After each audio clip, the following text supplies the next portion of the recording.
Domani terza giornata del campionato nazionale dilettanti, la quarta serie con l'Acragas impegnata in trasferta a Leonforte, una squadra che in questo momento tra l'altro gode di ottima salute, lo ha dimostrato battendo domenica scorsa l'Agropoli, ma l'Acragas sicuramente anche sul piano tecnico è superiore agli ennesi, ma dovrà stare attenta alle loro ripartenze, dove il tecnico Betta è un po' preoccupato perché dice ci stiamo lavorando perché in effetti soffriamo un po' le ripartenze degli avversari, ma soprattutto in casa. Domani a Leonforte l'Acragas tra l'altro verrà seguita da un numeroso pubblico che quest'anno sogna apertamente la Lega Pro. Ci potrebbe essere anche il debutto fin dal primo minuto del nuovo bomber cragantino, e cioè Beppe Meloni, che pur non essendosi ancora inserito nel meglio nell'ambito tattico della squadra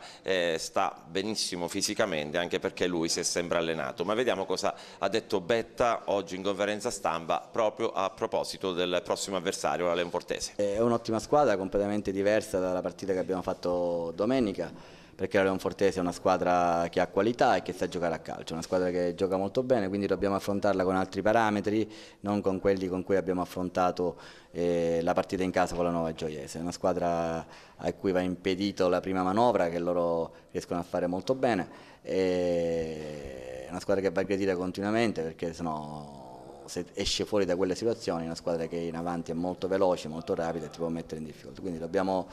avere l'atteggiamento giusto per affrontare questa partita. Abbiamo provato alcune situazioni, vediamo domani quale possa essere la soluzione migliore per sicuramente il recupero di De Rossi,